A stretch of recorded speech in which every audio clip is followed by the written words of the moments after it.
कहानी है रामलाल के परिवार की।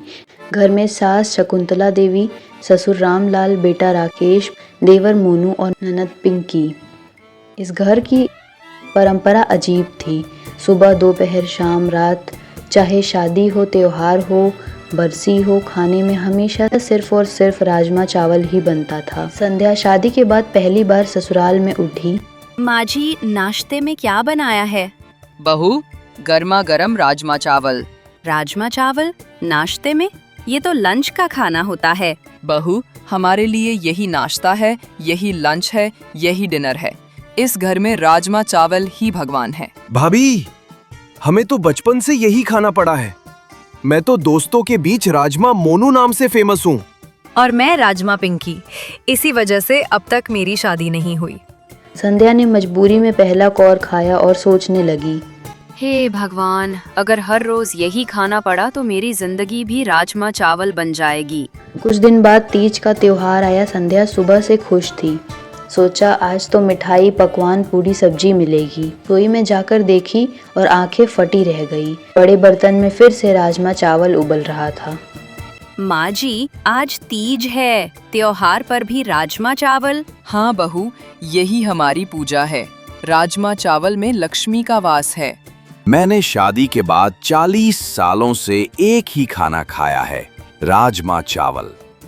सच कहूँ तो इस राजमा चावल की वजह से मोहल्ले वाले मुझे राइस कुकर बहन जी कहते हैं। एक दिन संध्या तंग आ गई।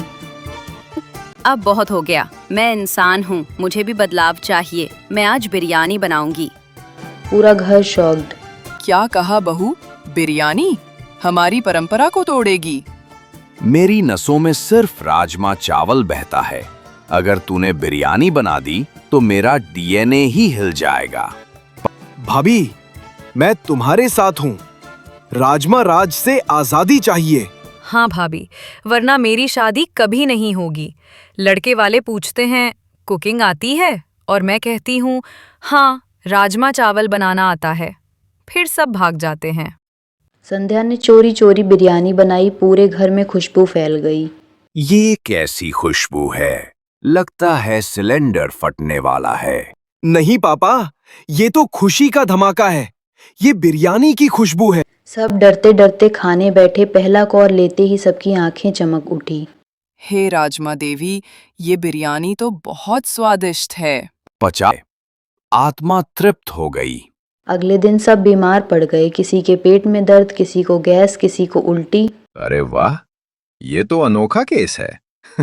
आपके शरीर में सिर्फ राजमा चावल ही सूट करता है, बाकी खाना जहर है। मतलब ये परिवार राजमा चावल का बना हुआ है? हाँ, ये लोग राजमा चावल डीएनए वाले लोग हैं। दुनिया में ऐसे लोग बहुत दुर्लभ हैं। पूरा घर चौंक गया। फिर सब ठहाका लगाने लगे। कुछ दिन बाद पिंकी की शादी तय हुई। लड़के वाले खाने की लिस्ट मांगने आए। हमारे यहाँ शादी में 56 भोग लगते हैं। आप लोग क्या खिलाएंगे? बस राजमा चावल। लड़के वाले गुस्से में उठकर चले गए।